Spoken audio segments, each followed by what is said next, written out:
Midway upon the journey of our life, I found myself within a forest dark, for the straightforward path had been lost.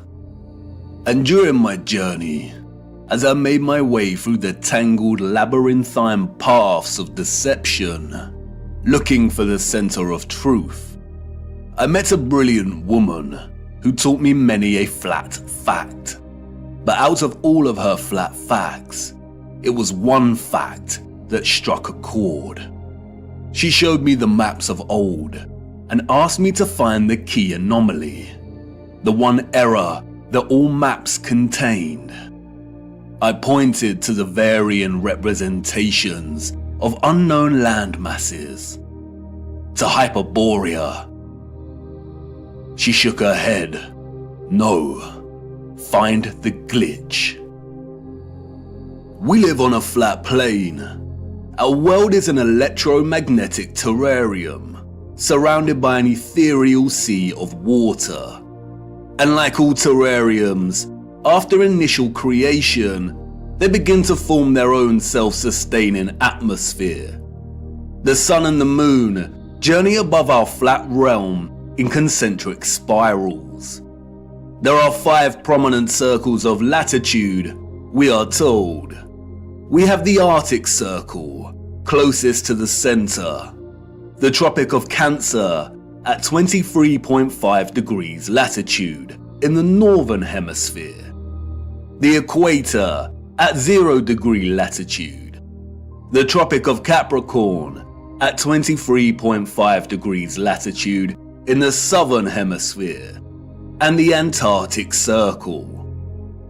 The sun journeys from the equator at the March equinox up in concentric spirals to the Tropic of Cancer. When the sun is in this position, the northern hemisphere experiences summer and the southern hemisphere experiences winter. After which, the sun turns and begins making its way back to the equator. The word tropic stems from the Latin word tropicus, which means pertaining to a turn. The sun journeys back, taking the same concentric spiral path, and reaches the equator again. It then keeps going and reaches the Tropic of Capricorn. When the sun is in this position, the southern hemisphere experiences summer and the northern hemisphere experiences winter. After a time, the sun turns and begins making its way back to the equator for the March equinox. The equinox occurs when the sun is journeying the circle of the equator, and those living along this line of latitude will see the sun directly overhead at a 90-degree angle at solar noon. The March equinox marks the season of spring in the northern hemisphere, and the September equinox marks the season of autumn. If you live in the southern hemisphere, this is reversed, and the September equinox marks spring and the March equinox autumn. It is important to note that the sun never reaches the Arctic Circle, nor does it reach the Antarctic Circle. It never reaches the poles. It journeys to the tropic circles and then turns back. The point at which the sun reaches its most northerly and southerly excursion relative to the equator is called the solstice. Solstice comes from the Latin word solstitium, which means point at which the sun seems to stand still. And indeed, many do note that the sun seems to stop on the solstices. And this is because, in a sense, it does. It reaches the most northerly and southerly excursion and turns back. But why the Tropic of Cancer and Capricorn? Who names these circles of latitude? Our historical ancestors did. They had clocks that not only told them the seconds of the hour, the hours in the day, but also the moment of dusk and dawn and the current phase of the moon. Their clocks understood the true time, the bigger picture. They understood the celestial clock. The stars above us, beyond our firmament, and in the waters above revolve at a constant 1 degree every 4 minutes from east to west, that is, anti-clockwise. This means they revolve at 15 degrees each hour. 15 degrees multiplied by 24 hours is 360, a full circle. The stars above are fixed. They do not stray from their anti-clockwise journey, but revolve and complete a full circle every day. Our ancient, historical ancestors knew this. They assigned the stars above into fixed constellations. They divided the 360-degree circle of the sky above into 12 divisional arcs of 30 degrees, in which each constellation of the zodiac resides in. They designated each constellation in each 30-degree arc with an anthropomorphic symbol, most of which are animals. Zodiac is an interesting word. Zodiac, the arcs of the zoo. Yes, the parallels with Noah's Ark are strikingly obvious. Each constellation of the zodiac moves from its fixed position in the waters above at 1 degree every 72 years. The stars in the circle above us are fixed in their positions, but every 72 years the entire circle shifts 1 degree. This is what is called the precession of the equinox. Remember, each arc is 30 degrees. If we multiply 72 with 30, we get 2,160 years. It takes 2,160 years for the circle above to shift 1 whole arc. Astronomers call this an age, and this is what is meant by entering or the dawn of a new age. As Wikipedia tells us, the Tropic of Cancer and Capricorn were named such because many years ago, in the days before Christ, the days before BC, the sun was in the constellation of Cancer at the June solstice, and the sun was in the constellation of Capricorn at the December solstice. What does it mean for the sun to be in a given constellation during the solstice? It means a position of the sun in the sky at solar noon. Of course, during solar noon, we would not actually be able to see the stars in the firmament beyond. Therefore, to discern the sun's position relative to the constellations requires either 1, a thorough understanding of the stars and their positions above. Our ancient ancestors, we are told, created star charts and used devices such as astrolabes. Or 2, computer technology that is able to map and overlap the sun's position against the backdrop of the stars and constellations at solar noon. The sun's presence in the constellation of a given zodiac sign means exactly as it sounds. At solar noon, on the day of the solstice, the sun should be in front of a given constellation. Look closer at the zodiac wheel featured on the dial of these clocks. Here we see that both the constellations of Cancer and Capricorn are polar opposites to one another. These are the names of the 2 lines of latitude on the maps, and that we use to discern the sun's most northerly and southerly excursion above our flat plane. All historical cartographic world maps display both these circles of latitude as Cancer and Capricorn. We see it here on Mercator's maps, on the Ortelius, on the Rouge, on the Urbano Monte. Cartographic maps combine so-called science with aesthetics to communicate spatial information effectively.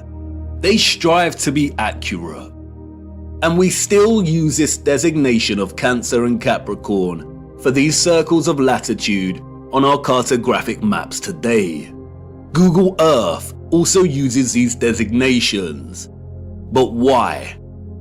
As Wikipedia states, when this line of latitude was named in the last centuries BC, the sun was in the constellation Cancer at the June solstice, the time each year that the sun reaches its zenith at this latitude. Similarly, when the Tropic of Capricorn was named, the sun was in the constellation of Capricorn at the December solstice. And the wheel of the zodiac makes this very easy to understand. For instance, if the sun is in any given constellation at solar noon on the June solstice, then its counterpart on the December solstice will always be in the constellation opposite to the June sign. And this is represented with a straight vertical line.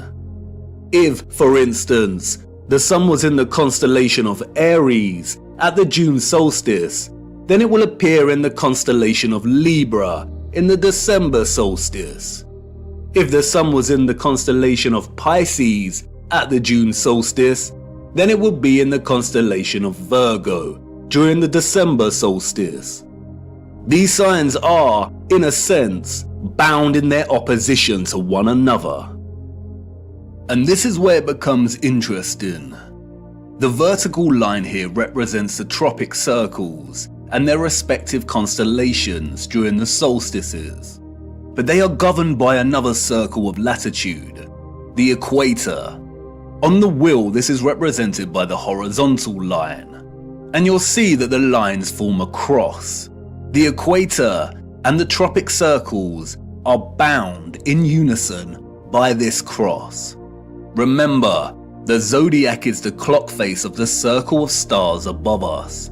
When one turns anti-clockwise, the rest follow. And just like the signs of the solstices, the left hand of the horizontal line here represents the constellation the sun is in during the March equinox, and the right hand side representative of the sign during the September equinox.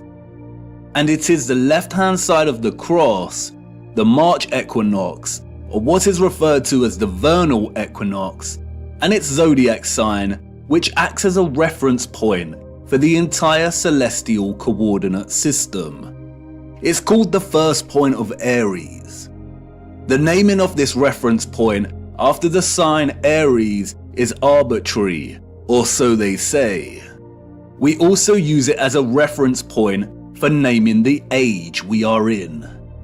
And if we start in the age of Aries, we can illustrate the precession of the equinox and the designation of constellations to their corresponding circles of latitude quite clearly.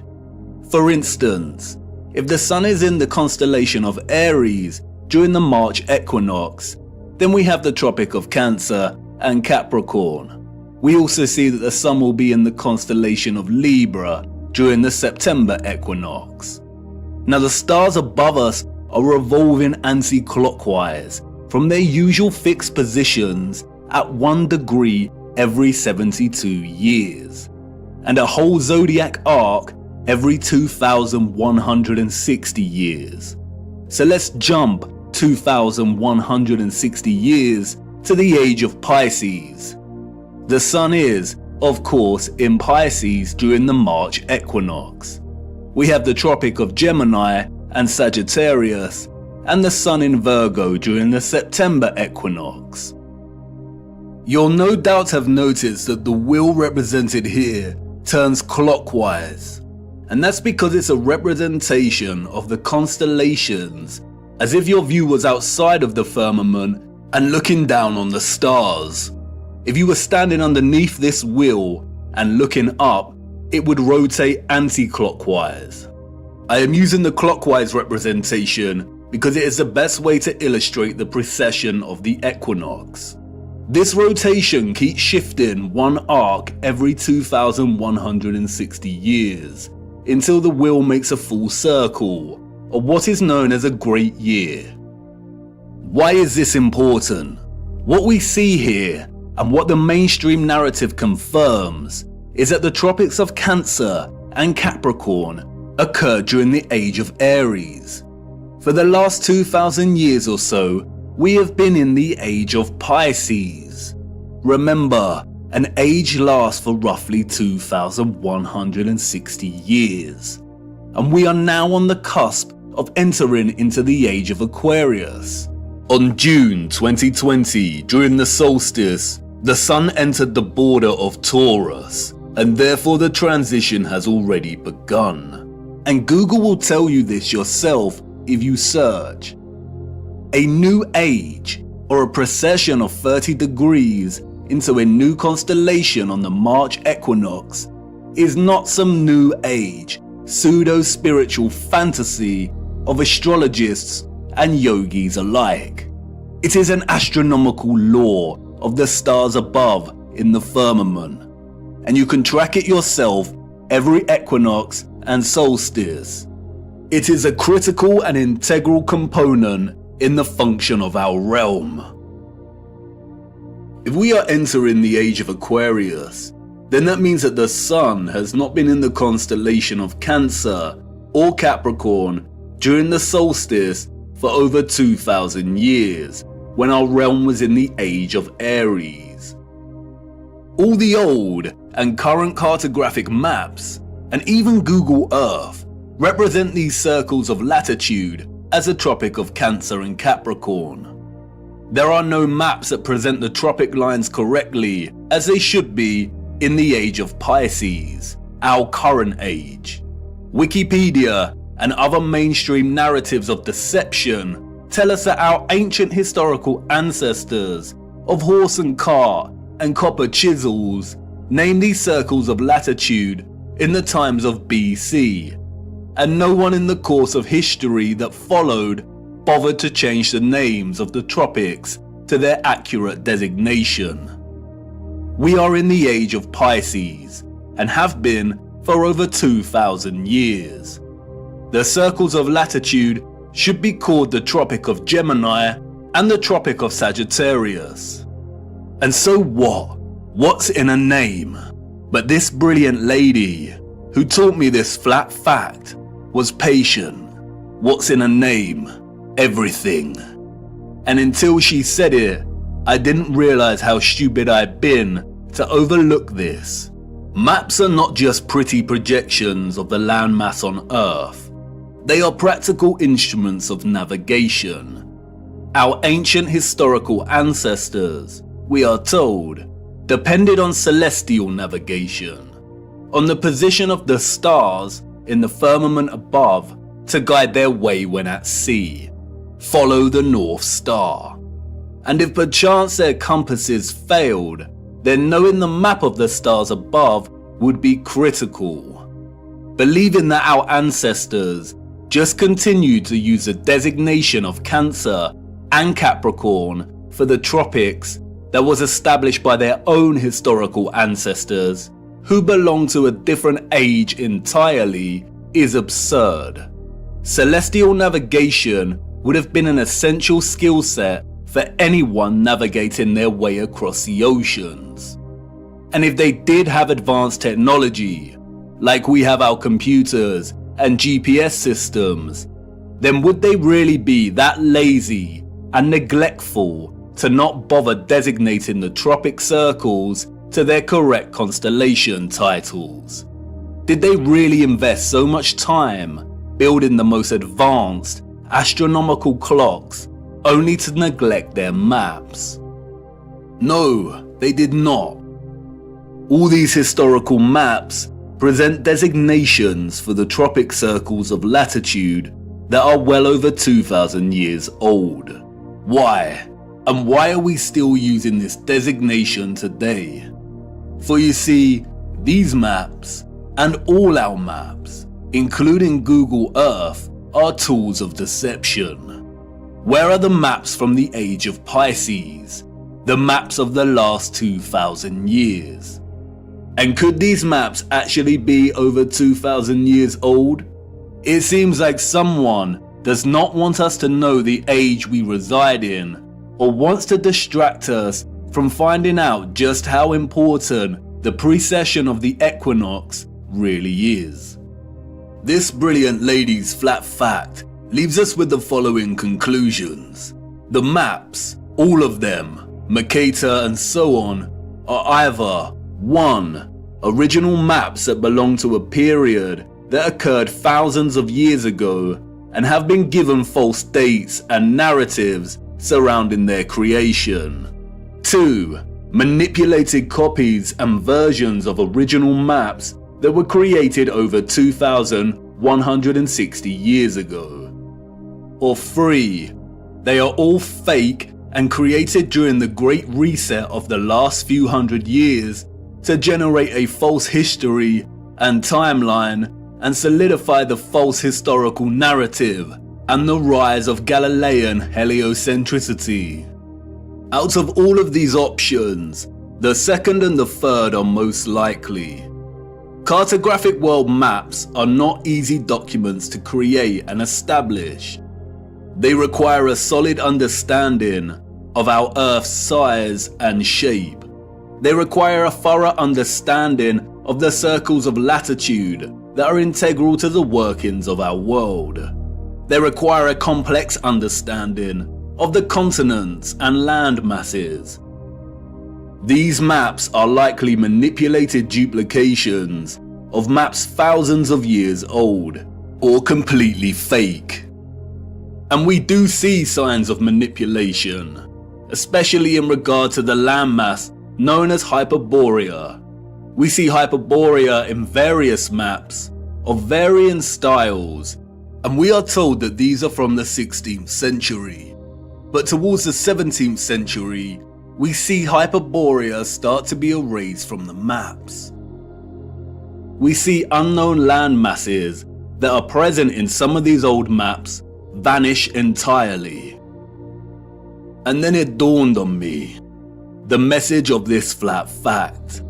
We have no trustworthy maps, not a single one. We have no reliable source to show us the bigger picture of the realm we inhabit. I continued my journey, and as I ventured deeper into the forest, the path to the center that led me thus far was gone, and I could not turn back, and there lay no path in front of me. I became truly lost. How to know where you are going if you don't know where you are in the first place, if you don't have a map? All historical waymarks that I had invested some degree of trust in before were now completely unreliable and questionable. How much had been edited by the controllers? How much truth was left? What if all the maps were fake? Why are they hiding the maps of the last 2,000 years? We do not have one single accurate or honest world map. And like in all moments of being lost, right before despair takes hold, an unforeseen circumstance arose that set me back on course. I stumbled through thick overgrowth and out into a moonlit clearing with a small lake. At this clearing, I met a mysterious figure named Sturgios. I told him I was lost, and he told me to come and look into the lake. He told me to watch the water. What did I see? He asked. Myself, I replied. My reflection rippling and glistening in the moonlight. Mirror, mirror. Look beyond yourself, he said. What do you see? And there it was, just as it had always been. Mirror, mirror, way up high. Mirror, mirror in the sky. Mirror, mirror, oh how they lie.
It cannot be. All this time, hiding in plain sight. A distorted, unreliable yet steadfast reflection. A quasi-photographic image of both our known world and what is this? This is the unknown world. Thank you, Sturgios, for all your work. Sturgios has mapped out each continent to the minutest detail. His work is meticulous. He has mapped time zones, seasons, flight paths and distances. The first true flat Earth map, and it is of utmost importance primarily due to the unknown landmass over here that Sturgios has named Terra Vista, after the Urbano Monte landmass of the same name. Why have we never heard of this land before? If the area here is our known world, then the realm is absolutely enormous. But wait a minute. Sturgios' presentation of our known world here maps the 5 prominent circles of latitude. We see the Arctic Circle, the Tropics, the Equator, and the Antarctic Circle. And Sturgios has mapped the Sun's concentric journey around these circles of latitude, mapping seasons and time zones with the utmost precision and accuracy. So what's going on? The Sun and Moon cannot journey the entirety of the land masses presented here because it would take too long. Does this landmass not have its own sun? Or perhaps the Moon is not a map of the greater realm after all. But not so fast. We need to spend some time breaking down Sturgios' discovery here. How the image on the face of the Moon was and is formed, when it was formed, and why are all questions that no one can answer. Nobody knows apart from the deceivers in higher places. But there are a lot of things hidden in plain sight that bring us a little closer to having a better understanding of this mysterious phenomenon. First of all is the nature of this image. It is a composite image.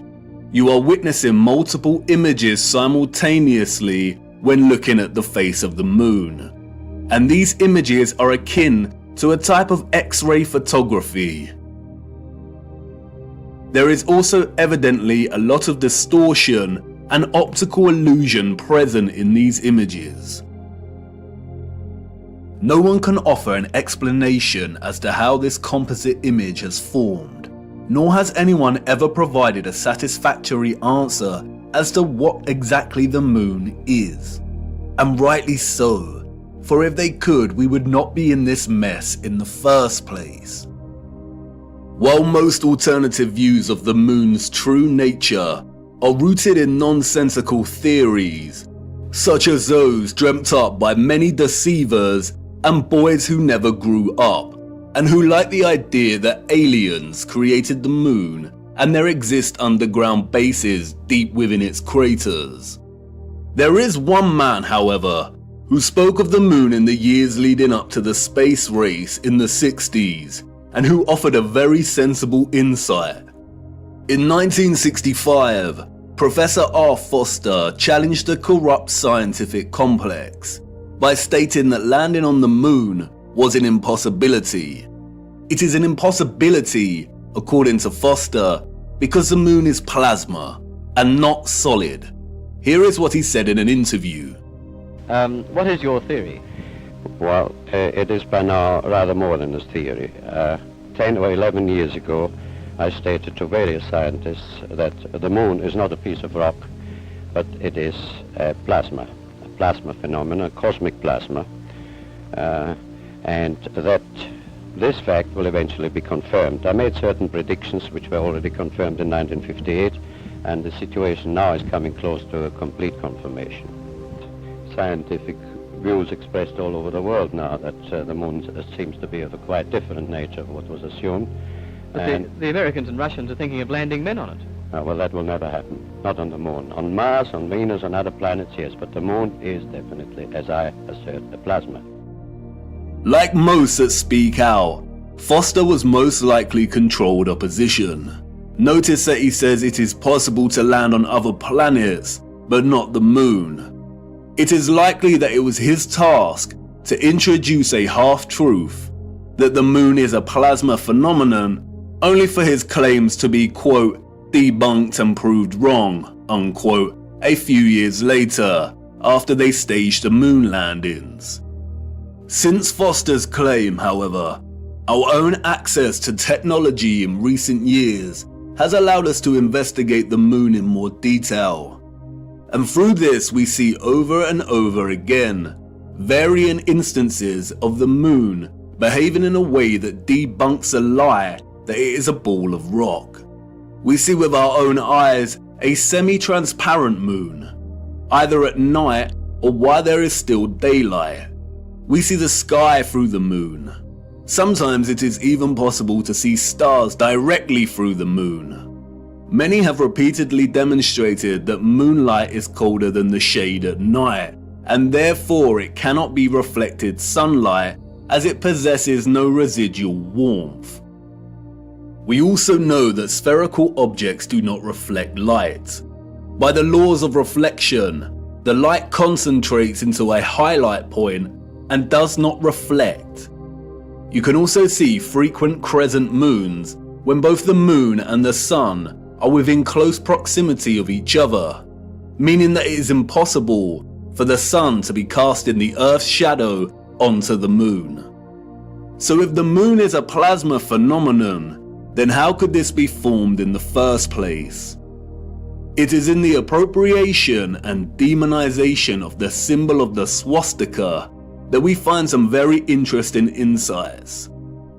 The existence of a vast amount of historical literature and symbolism suggestive of a vortex opening in the center of our world is too prevalent to be coincidental.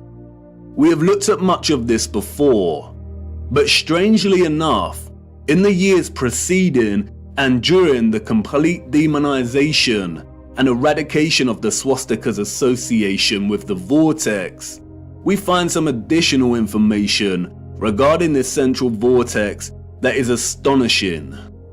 In addition to the appropriation of the swastika as their emblem, the Nazis were also obsessed with a very similar symbol, that of the Black Sun. Prior to the rise of the Nazi regime, there existed an occult secret society within Germany called the Thule Society, sometimes alternatively pronounced Thule, that had sub-factions within it. One of these sub-societies, we are told, was the Black Sun Society. Influenced by the Rosicrucians and other Hermetic groups, the Thule Society placed special emphasis on the superiority of an alleged Aryan race with innate mystical powers. The Thule Society derived its name from a mythical northern country in Greek legend. Thule was supposedly a land located furthest north. Others have called it Hyperborea. The Thule Society believed, we are told, that an elder race, the Aryans, colonized our Earth, and they were located within the center of our hollow Earth. Admiral Byrd, the military Antarctic explorer, also made reference to a hollow Earth with an entrance at the North Pole.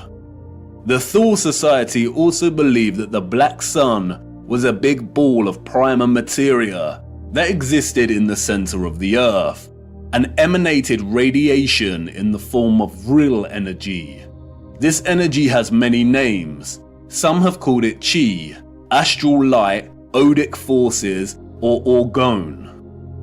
In 1933, the main architect of the event known as the Holocaust, Heinrich Himmler, acquired Wavelsberg Castle, a wonderful piece of old world infrastructure and technology.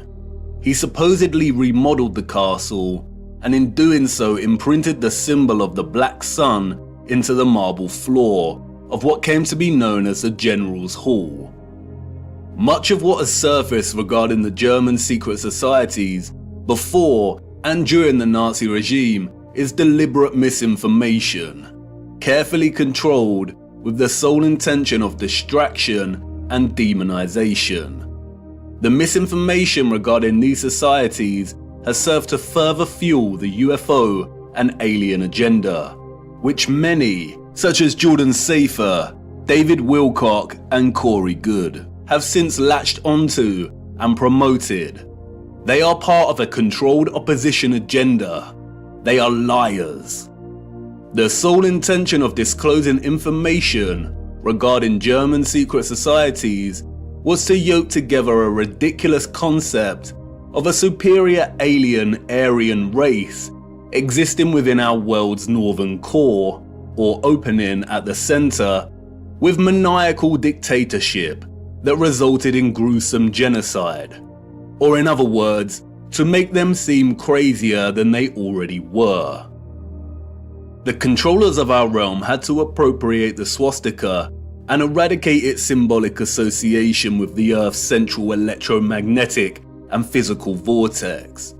And while I do not think there exists a black sun underneath us, if the notion of this seems absurd and far-fetched, just remember that the majority of the world's population have already accepted that there is some kind of dark sphere beneath them, acting as a source of our world's electromagnetic energy. Heliocentrism has convinced so many that inside their little blue ball hoax, there exists a spherical core of solid iron at a temperature of over 5,000 degrees. Their own black sun. Interestingly, they never represent this iron core with the metal's usual black or dark grey colour associations in their illustrations, despite telling us it is a crystalline sphere of solid iron. Surrounding the iron's solid core is an outer layer of molten iron, and it is because of this hot liquid iron, we are told, that the Earth has a magnetic toroidal field. And millions have accepted this, and these silly diagrams that resemble Satsumas, despite the hard fact that the furthest depth a human has ever drilled into the Earth is a mere 8 miles. The heliocentric model has to acknowledge an inner core energy source because it is in fact a reality, and our world cannot exist without it. It is likely that the notion of a black sun beneath us is more distraction, although it is not as absurd as the heliocentric Satsuma model. We will return to this later. What is important now, however, is that not only have we another instance of the concept of a black core at the center of our realm, and another reference to a central vortex and opening, but we also have reference to energy, or what the Thule Society called Vril, radiating out of this opening. And if this is truly the case, then we have a theoretical model in which both the formation of the sun and moon makes complete sense. What I am going to try and convey now is complex, and I will do my best, but I need you first of all to forget every model of our Earth you have become familiar with. Things may not make sense at first, but by the end it will. Let's start with the realm and the firmament, and then a central opening. And now let's incorporate our known world, as outlined on the moon by Sturgios. And finally, let's add the source, or electromagnetic coil beneath. Whether a magnetic rock or an electromagnetic coil, the source of our world's magnetic field is located at the center and beneath, and any source of intense electromagnetism would produce strong radiation. No one can say indefinitely, but it is highly likely that the concentrated plasma that we call the moon is a result of a unique form of radiation, similar to X-rays, that emanate from this source via an opening or vortex. X-rays, or very strong radiation beams, would, by the laws of physics, emanate from this central vortex in diverging straight lines. Like X-rays, they would also be invisible. The divergent beams would continue up until coming into contact with the firmament itself. X-ray beams differ from light beams and do not tend to reflect. X-rays are like a super powerful form of light, and because their wavelengths are shorter than ordinary light's wavelengths, it means their frequency is much higher. Because of this, X-rays can travel through objects that ordinary light cannot, and it means that X-rays are not reflected easily. There are not many materials that reflect, scatter, refract, or redirect X-rays. And while I'm not strictly saying that X-rays are the cause, any form of strong radiation beams would behave similarly. There do exist some materials that can reflect high energy rays, and it was a man named Lawrence Bragg in 1913 that discovered that crystalline structures reflect X-rays. That's right, crystalline structures, a crystalline firmament. Bragg reflection is used, for example, to focus monochromatic light, and there is a device called a monochromator that uses curved crystal mirrors to reflect X-rays to focus monochromatic light. Standard monochromators use a prism to break down the light. This is a very familiar image, and Wikipedia displays it for everyone to see. It is now associated with an infamous music album. What is the title of that album? They are telling us. This means we're right on track. Radiation beams reflected off of the crystal firmament would likely be redirected down, off-center, and into the ionosphere above our heads. The same ionosphere in which the ethereal electromagnetic energy was harvested from. It is here that the beams would converge and concentrate and generate the plasma phenomenon we call the moon.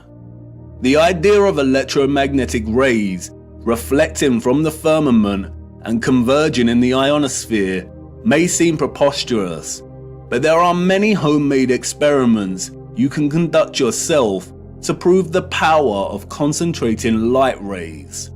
As seen here, the rays of the sun reflected in the concave mirror are able to produce intense heat and start a fire. The reflected light rays focus into a point to generate energy. And remember, radiation beams akin to X-rays are much more powerful than light rays. If the moon is a point of focused, condensed plasma, then it has to occur within one of the layers in the ionosphere above us. All the various inert noble gases in our ionosphere appear at differing layers and altitudes. We looked at how these are charged by the sun's electromagnetism to form the plasma sky. At a certain altitude in the ionosphere, there are two layers of neon and helium gas. It is likely that the sun forms in a similar fashion within these layers. After all, helium is linguistically very similar to Helios. It is likely, however, that the moon is formed at the level of altitude in which the gas krypton is present. Krypton is known for its phosphorescent white light. It is also used to create non-thermal or cold plasma, as demonstrated by contemporary scientists developing this field today. The primary reason that the moon's light is cold and not hot like the sun's is not known, but it is likely due to a polarity produced by their interaction with our electromagnetic field in the ionosphere, the moon being the dielectric negative polarity to the sun's positive charge. The craters seen on the moon are likely from the generation of this plasma. Perhaps it is some kind of plasma emulsion that displays a kind of outgassing or bubbling, much like we see with urethane paint defects. Recently, bizarre theories have emerged that we live within one of these craters on the moon. This is not correct. The moon is some kind of phosphorescent, concentrated plasma and not a solid object. You can see the formation of this plasma and its craters right here. It is not solid, it is a light. And this is great because we have a very realistic and working model as to how the moon is formed. What we don't have, however, is an explanation as to how the composite image on its face is formed. As I said before, the image we are seeing on the moon is akin to a composite X-ray photograph of our greater realm. And it is not an active reflection, but rather a historical moment captured in time. And of course, no one knows how it is formed other than those in high places. The moon is a paradoxical phenomenon, at once a volatile luminary of plasma that waxes and wanes in its luminosity, and also a steadfast image captured at some point in time that does not seem to change. We only ever see this image on the moon, and it never changes. This strange and mysterious image that has puzzled and inspired millions could be a result of a natural, organic phenomenon, or perhaps even artificial. Again, only the controllers know. The word photo originates from the Greek photos. It means light. Hence we have words such as photosynthesis, which means the synthesis of light, in which plants harvest light energy and convert it into chemical energy. A photon is the quantum of the electromagnetic field, including electromagnetic radiation, such as light. A huge misconception is the notion that photographic imaging is not a natural, organic phenomenon. This is not correct. The word photograph means light drawing. The concept of natural light-sensitive material is well understood. Our bodies begin to darken when exposed to too much sunlight. Depending on the exposure to the UV, our bodies can develop tan lines. The light literally draws on us. Certain textures and textiles can fade or come to the surface when exposed to light, and there exists natural camera obscuras. A natural camera obscura occurs when a darkened space with a hole permits light rays to enter from outside the space, resulting in a projected image of the space outside inside the darkened area. We can even see projected images of a solar eclipse here on the ground underneath a leaf canopy due to the holes in the leaves. Natural camera obscura was, of course, the inspiration for the early development of photographic technology.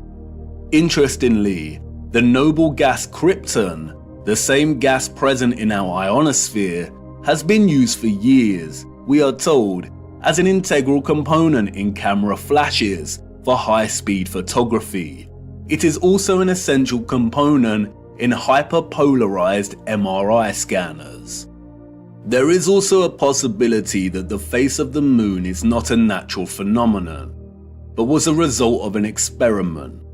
Photographic and X-ray films are created through a fusion of a gelatin emulsion with microscopic silver crystals.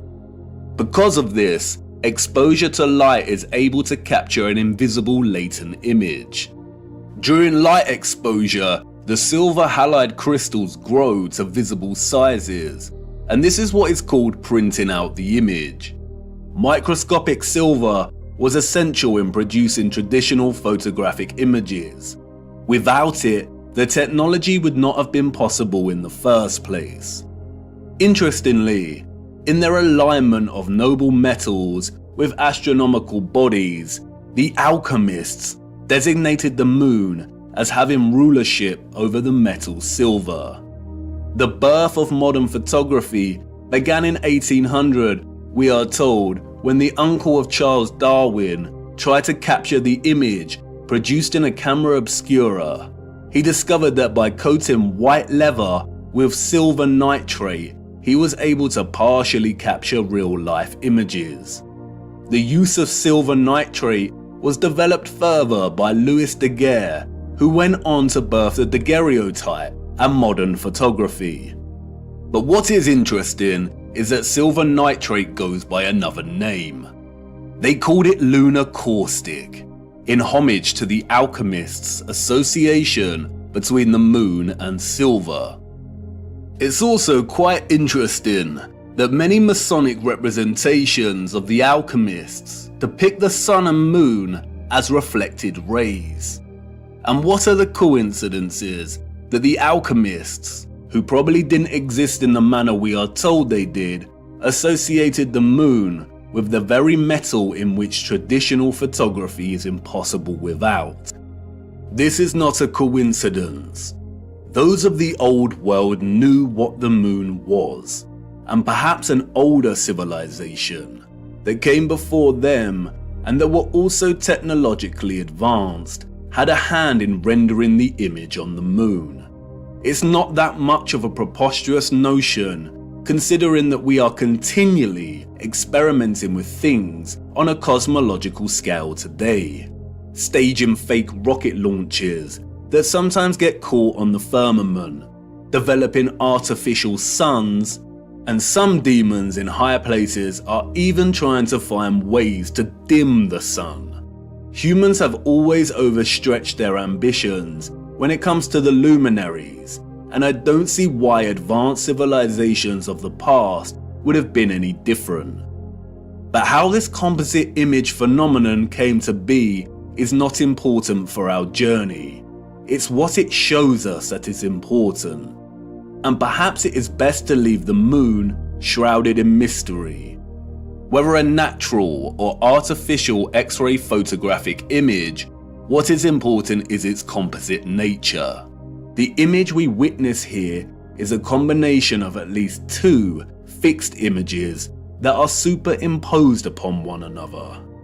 The first image we are seeing, as Sturgios' groundbreaking work has shown over and over again, is a skeletal outline of our realm's land masses, akin to an X-ray, and in a way we have never seen before. In this image, we see all the continents of land we associate with Earth, or what is more appropriately termed the known world, represented by the dark areas in the image.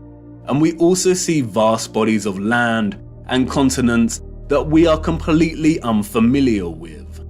Sturgios revealed that if you treat the moon as the mirror image it is, and flip its image like you would with any reflection, then you can start to map our known land masses with utmost precision. And this is exactly what Sturgios has done, mapping the known world captured in the moon down to its Great Lakes and deserts. The striking similarities between our known world landmass and that captured on the moon are far too exact for it to be any kind of coincidence. It has been right in front of our faces every single day, literally.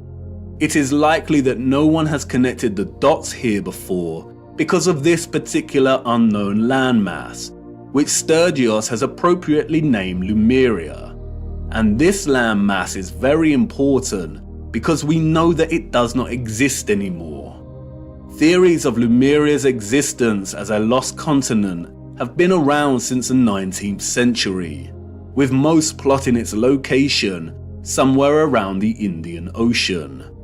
Those in the 19th century also spoke of another lost continent called Mu. They are one and the same thing. Old maps of Mu plot the land exactly where it is on the moon. And in 2007, Masaki Kimura discovered huge structures, including pyramids, castles, and roads, on the ocean floor, some way from Japan, a location very similar to where Lemuria is plotted here on the moon. The continent sunk years and years ago, and this is very useful because it means that this image is not an active reflection, but a moment captured in time before the continent sunk. The second image we are simultaneously witnessing in our moon is that of the firmament itself.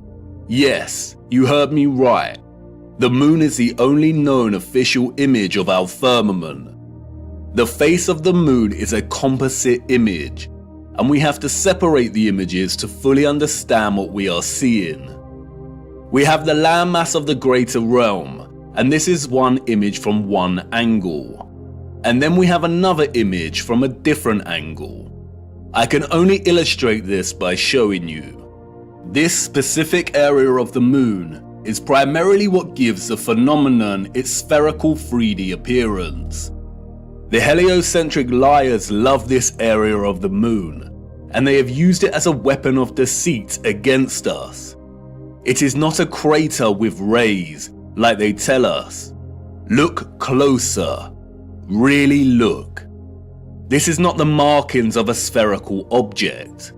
It is the apex of the domed firmament from within the dome.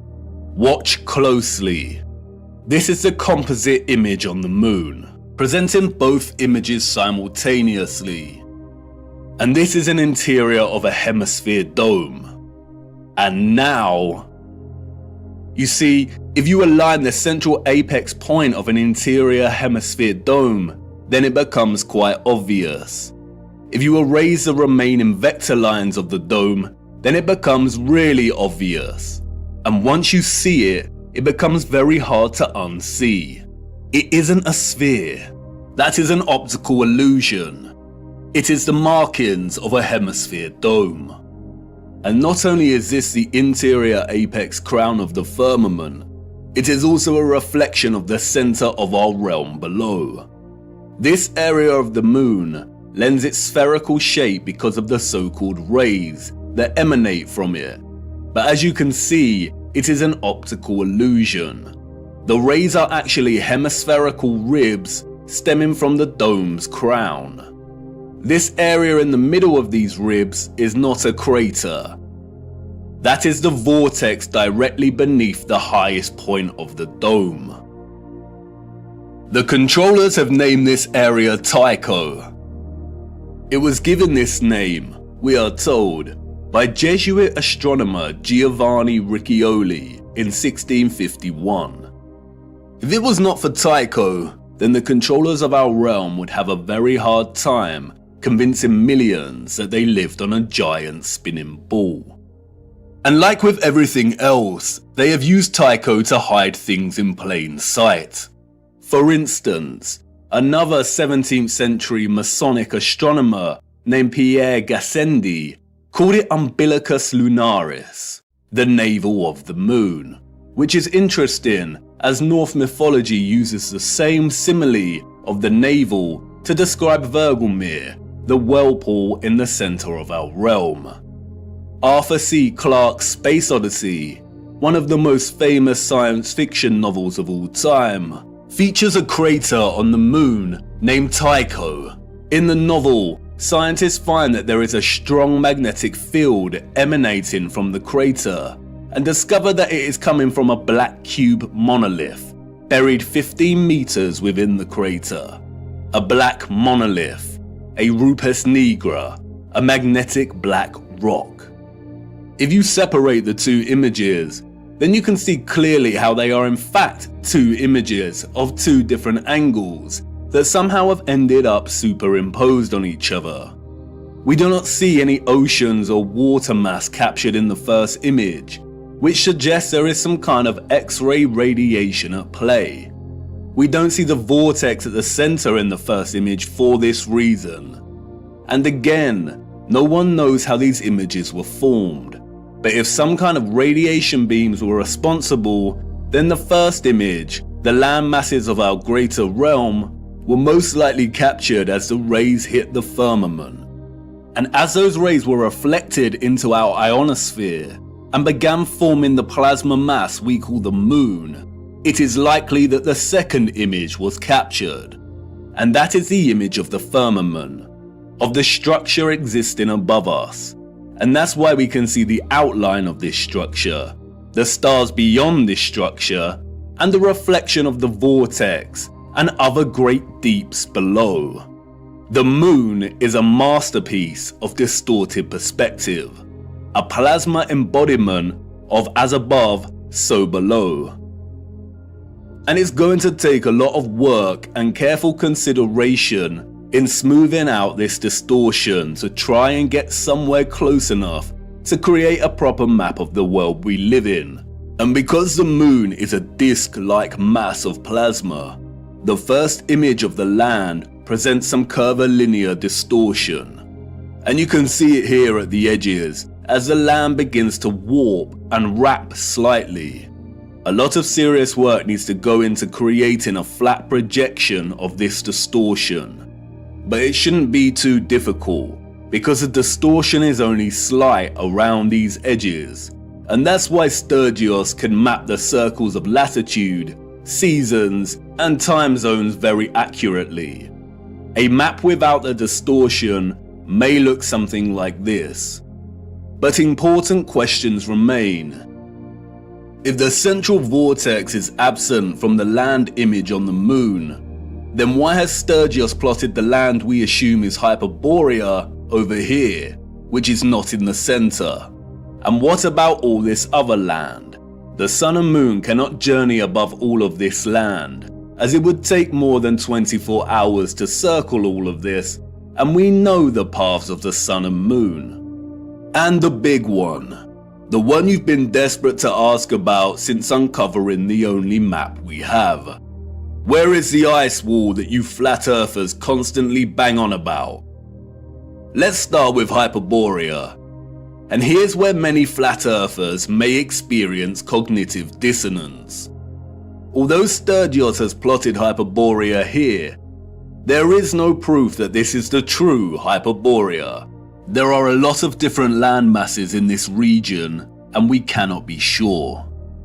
It pains me to say that Hyperborea may not exist in the way we have come to believe.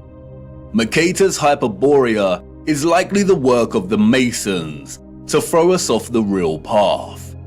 And this is what our purpose is all about, isn't it? Digging for the truth is difficult business, and as we dig deeper, we come to realize that artifacts we found before may not be as useful or important as we first thought. We all get it wrong, but stay with me, no need to despair just yet. It is very interesting that the Urbano Monti map was added to the Stanford University map collection and made available to the public in 2017. The same year, the flat earth was gaining huge traction, and people were starting to wake up. It's also interesting that it has been arranged as a planisphere. The huge individual sheets of this map were originally arranged as an atlas projection, but David Ramsey purchased the map in 2016, and the team got to work scanning each sheet individually and processing them digitally to wrap around a sphere. Perhaps the release of Monti's marvelous map was an attempt to keep flat earthers thinking Hyperborea was located at the North Pole, and to perhaps bring back any that was sitting on the fence and hadn't truly woken up yet. A very subtle act of manipulation. But why would they want the flat earth community to keep fixed on Hyperborea? I have some thoughts regarding Hyperborea, but first we must turn to the clocks. Those of the old world knew. They knew exactly the type of earth they lived upon, and it's displayed for everyone to see right here in the astronomical clocks. The zodiac dial here, or what is officially known as the ecliptic dial, on the Prague astronomical clock, allegedly constructed in the 15th century, does not divide its 30-degree constellation arcs equally. It is also off-center from the map behind and appears distorted, and so many clocks of the old world present very similar ecliptic dials. But let's look a little closer at this magnificent Prague clock. As you can see, the zodiac dial contains a border that presents a series of vertical lines. These lines represent a chunk of 5 days, and each zodiac section represents a month. Those of the old world use this dial to track the seasons, the phases of the moon, and to present the date. But in a realm of perfect circles, why are 6 of the 30-degree arcs here represented within a smaller space than the other 6? They all contain 5 subsections, so why are they different? As you can see here, the Prague astronomical clock presents the land of Earth in the middle. Why does the ecliptic dial need to be bigger and off-center with the representation of Earth? The official liars of our realm, the satanic controllers, have an answer, of course. They tell us it is because the ecliptic dial is a stereographic projection. Stereographic projection is a mapping function that projects a sphere onto a plane. All maps are stereographic projections. We have no accurate maps. Wikipedia tells us that the ecliptic plane is projected onto the face of the clock, and because of the Earth's tilted angle of rotation relative to its orbital plane, it is displaced from the center and appears to be distorted. The projection point for the stereographic projection is the North Pole. In their fabricated heliocentric model, the Earth has an axial tilt of 23.4 degrees. The controllers needed to invent the axial tilt to justify the entire spherical lie, to justify the seasons, the vastly differing climates, and to justify the absolute fixed position of Polaris over the true geographic north. The reason Polaris does not appear to move, they say, is because Polaris lies nearly in direct line with the Earth's rotational axis above the North Pole, the North Celestial Pole. Polaris stands almost motionless in the sky, and all the stars of the northern sky appear to rotate around it. Remember, everything in their model is moving at incomprehensible speeds. But we can see with our own eyes that Polaris remains fixed. If they did not invent the axial tilt, or what is known as the obliquity of the ecliptic, then they would have no way to justify this in their fairyland model of orbiting planets. Polaris does not move, it remains fixed. If you are in Iceland or America, you can film a star trail of Polaris, and it remains fixed. But it is not fixed directly overhead in these locations. The only place, we are told, to observe Polaris directly overhead at a 90-degree angle is the true geographic North Pole. You know, that place where no one ventures. And that's why they invented the tilt. They tell us that Earth's true geographic North Pole is tilting directly at Polaris, and as the Earth spins on its little axis, Polaris appears to remain fixed. They tell us that the star's steadfast nature is an optical illusion, but their lies fall apart swiftly when you consider that the entire constellation system of the stars above remain constant. We always see the same stars and constellations. If Earth was spinning on its axis while orbiting the Sun, and the Sun was zooming through our galaxy, which is also moving in a bigger universe, would the precession of the equinox really be that predictable? Would the constellations of the tropic circles of latitude really appear with such consistency in union year after year at the solstice, or would it appear a bit more random? They are liars, and we all know that water does not lie. Resting water does not curve or convex. For you see, the satanic controllers are masterminds of reverse engineering. The celestial zodiac ecliptic dial is not a stereographic projection.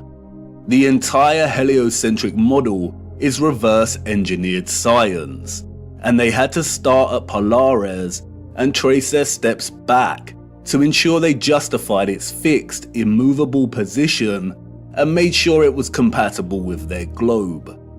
The Prague astronomical clock has been altered drastically over the last 200 years. It suffered fires, been restored and altered.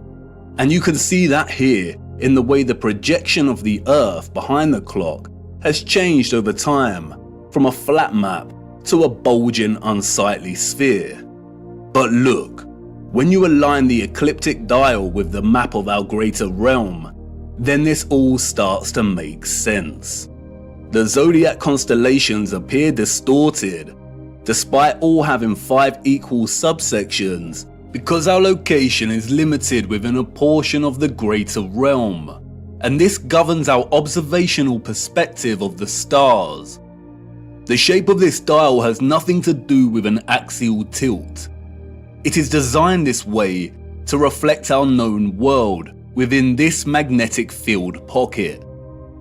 The realm is much larger, and therefore the firmament and circumference of the fixed stars in the water beyond is much larger than the circumference of our own magnetic field.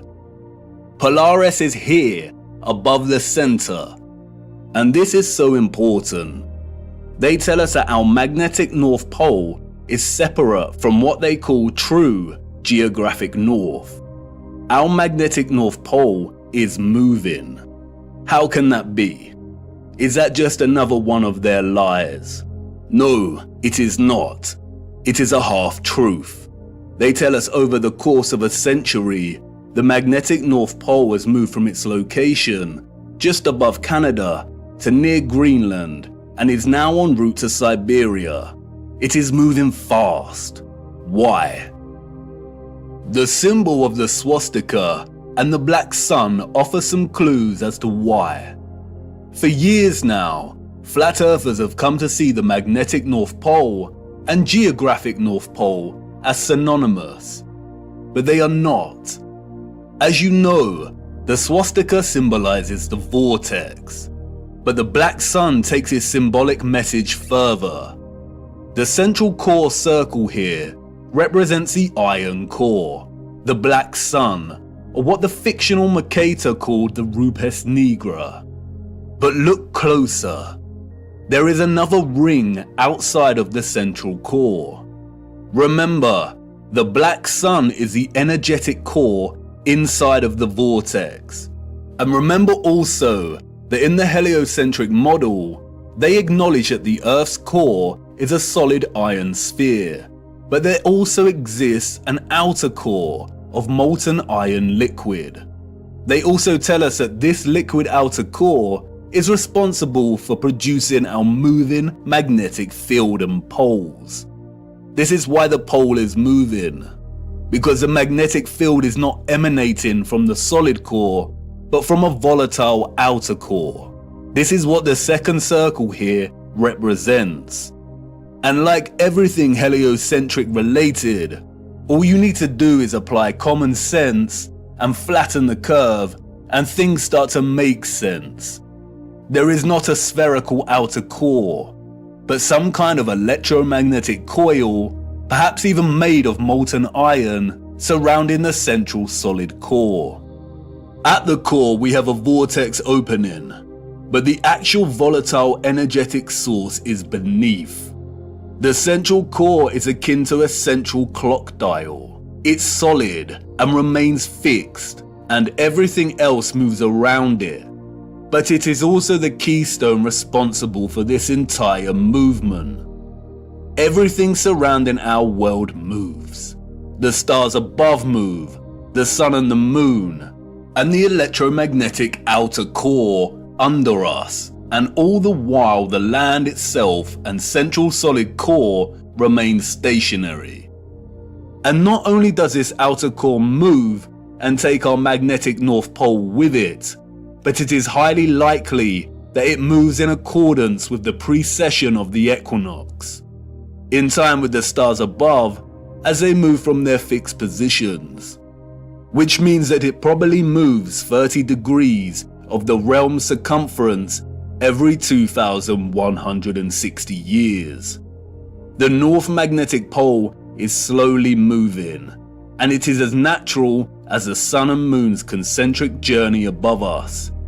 And this is why the symbol of the black sun is a 12-spoked wheel.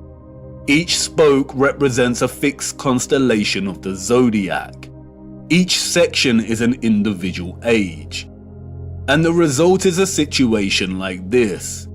Every 2,160 years, our north magnetic pole circles the inner solid core and vortex by 30 degrees. This is why the pole has moved from Canada and is en route to Siberia. It is traversing the outer central circle, or what is more appropriately termed the magnetic circle. We live inside of a perfect clock, inside of God's clock. The sun and moon circle our magnetic North Pole, which is situated roughly at the center of our known world's landmass.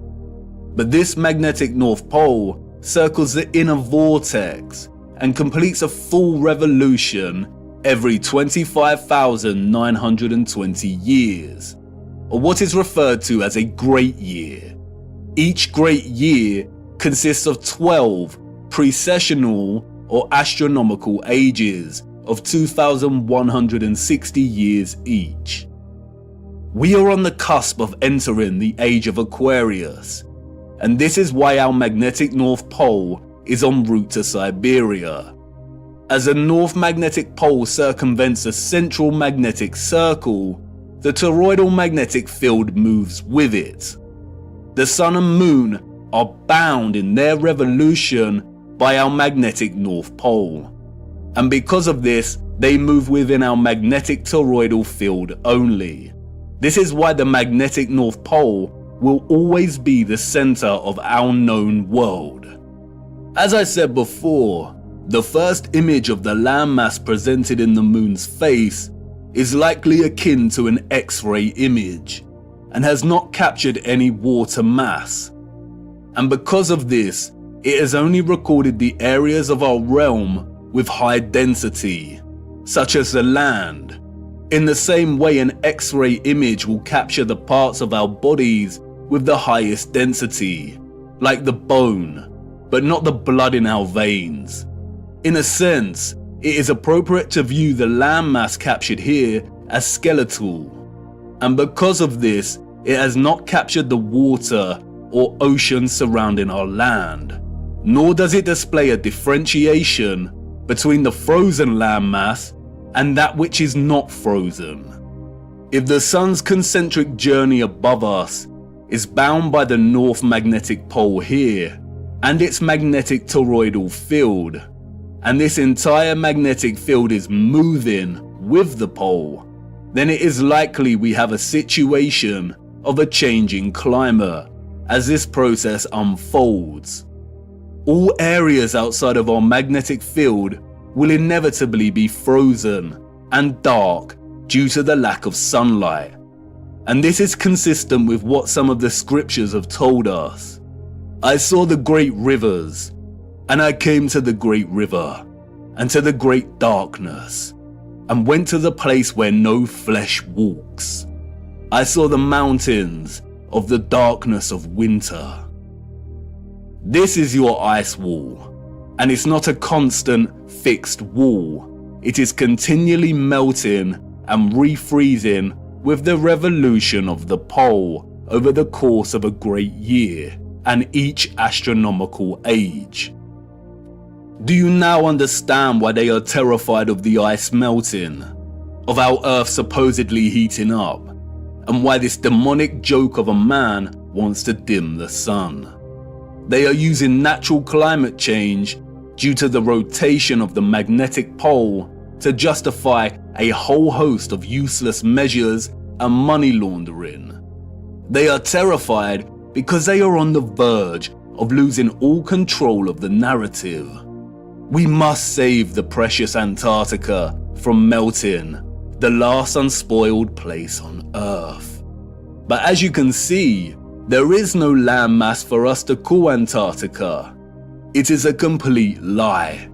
When they refer to Antarctica, there is only the Antarctic Circle, and a lot of the footage at the so-called Antarctica could have been taken at any location around this circle.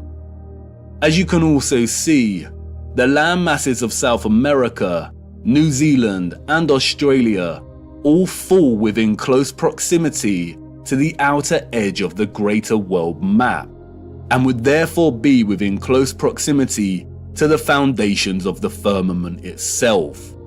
This is most likely the reason there is heavy military presence in these regions. The changing climate, the melting of the Antarctic Circle, is as natural as day and night. It is a macro process of the larger clock we live within. We have already discussed how the constellations that the sun is in during the equinox and solstice form a cross on the zodiac wheel when signaling the age and tropic designation.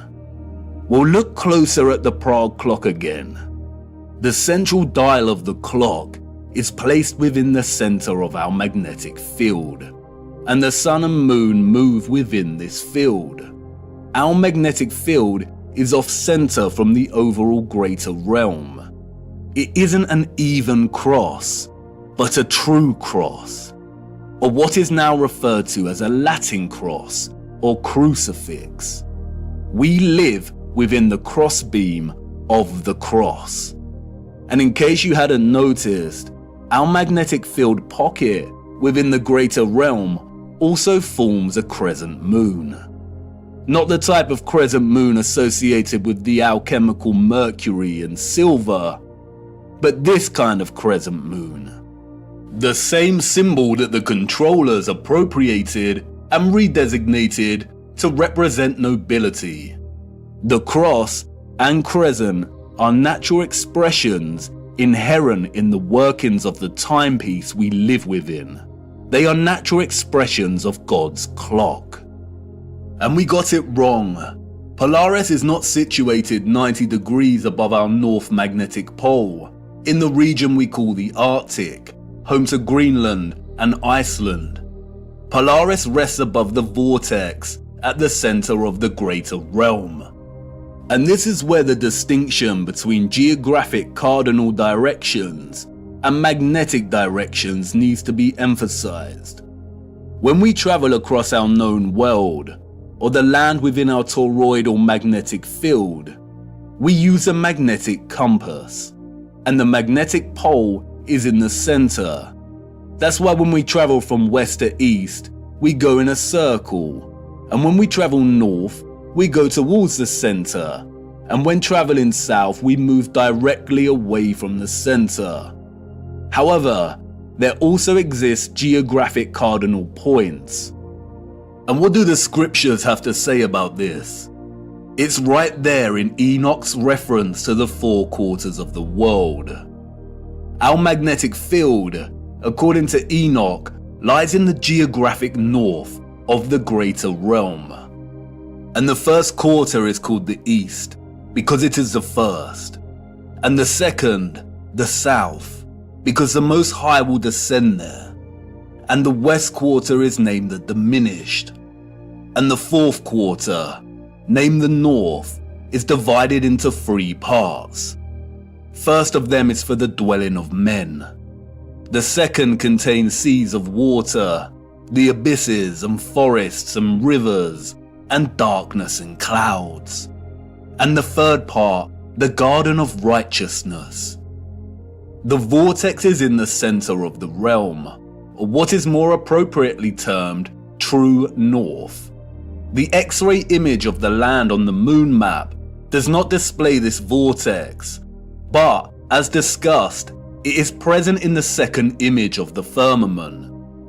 At the crown of the firmament, we see it reflected, the navel of the world. It could be that the garden of righteousness that Enoch refers to, and what is also known as Hyperborea, is located right where Sturgios has plotted it. But this land is not the true north or central vortex. That can only exist in the center. And as stated before, there is some curvilinear distortion present in the composite image on the moon's face. I have used my little colourful map here strictly for illustrative purposes. I am not a map maker, but I did attempt to smooth some of this distortion out. Let's hope Sturgios tackles the distortion. And in both my quick attempt and the actual moon map, we do see a body of land right in the centre, right here. Perhaps this is the Garden of Righteousness, surrounding the central vortex. And perhaps Enoch's reference to it being located in our northern quarter is because it can only be accessed from within this quarter. Who knows? It is likely that the controllers deliberately put Hyperborea at the Arctic in the fraudulent maps to throw anyone of a curious and adventurous nature off track. If someone set out to find true north using these maps, they would fail. And because of the distinction between magnetic and geographic direction, finding true north would be a monumental feat, even without their deceptions. If anyone wanted to truly journey to the center of our greater realm, they would have a very hard time, and they would need to forsake the compass altogether. If the geographic south of our magnetic field is down here, with the lands usually associated with south, then the central vortex of the greater realm falls within our geographic north. But we would not be able to reach it with the compass pointing north. It is not located at our north magnetic pole. If you use a compass to travel north, you will end up traveling here. If the South Pole is the entire Antarctic Circle, then to travel to the true north, you would need to go south. But even then, this would most likely fail. If the center is made of iron, then at some point it would supersede the southern magnetic pole of our magnetic field. If by chance you were lucky to head in the direction of true north, then the compass would most likely fail altogether due to the iron core. As the mysterious text, the Inventio Fortunata, states, here the ship's compass loses its property, and no vessel with iron on board is able to get away. The only way to get to true north is by celestial navigation via Polaris, a skill set that has been generally eradicated from common knowledge. And I bet these oceans are heavily guarded. We will be returning to magnetic fields later in our journey, and we really need to reappropriate the definition of the word planet. Planet, a smaller subsection or fraction of a much larger plane. Time is ticking, viewer. You are wondering why I brought you into this dark forest. Why is all of this important? Because once upon a reset, the established timeline is a lie. We cannot begin to map our revised timeline unless we start plotting it in accordance with the greater realm we inhabit. We need to apply the astronomical clock, the ages, to get closer to some kind of clarity. We are not out of the forest yet. And can you feel it yet? The entire matrix is starting to crumble. Everything we've ever learned, everything we've ever relied upon to shape our understanding of the realm we temporarily inhabit is now unreliable. And all we are left with is our own eyes. And all we see over and over again is water always seeking its flat level. We see structural remains that those in the history books could not have built. And we see a great evil multiplying.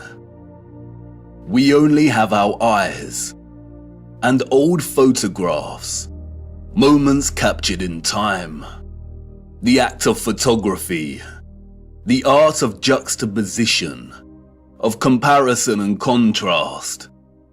We are so small our world in the mirror. Where are the maps of the age of Pisces? Where has our history gone? And what has become of us now? Are we that different to those we see in the 19th century? Look at us, desperately searching for lost time. Our boots caked in mud, our entire days spent digging through the deception. Digging and moving the mud. Frantically digging. Tired and aching, but not giving up. And what do we find? The same things that our ancestors of the 19th century found. Glimmers of glory, of beauty, of pain, and wonder that remain stubbornly silent, offering no explanation for its existence or how it came to be. Old photographs and such glory. I haven't shown you just how impossible these structures are yet. The only thing these people have ever built is the lie, brick by brick, and I need to show you how they did it. Our world in the mirror, once upon a reset. There have been many great resets during our realm's history, all very different in nature. We need to look at all of them. How to reset time, to wind back the clock. The death and dawn of a new age. This was not the first reset, nor is it the last. It is happening again right now. Empty cities, such quietness. There is a war going on back home, viewer, and most haven't even realized. A peculiar and irregular type of war. Silent warfare, information warfare, biological warfare. A war as old as time itself. A war between the forces of light and those of darkness. And we're caught in the middle, on the cusp of the dawning of a new age. A war for Aquarius, the water bearer. Watch the water. And for us who fell in love with the truth, and who have resisted the darkness, we've had the armor of God on now for so long. How many of your friends and family have deserted you? How many of them left you stuck in the mud? And you've remained steadfast. But it's time we took a stand and became very loud. It's time to draw the sword of truth. The blind are going to need us because nothing can stop what is coming. The legend of Offerus, bearing Christ, bearing the truth so it can reach the masses. I will try my best to continue our journey, but as things become even darker, the lights will inevitably go out, and our journey may end here. But you have more than you know, more than you need. You've seen enough deception. Do not believe a single thing they say. We have to try and keep moving. The clock is ticking and we don't have much time. We need to go to Siberia. There is something frozen in the ice that needs examining. Come on, it's time to address the big question. Who were the citizens of the future? And it's not what you think. The timeline is wrong, and the maps are fake. This is not the answer. No. For you see, they had a king over them, and not just any king.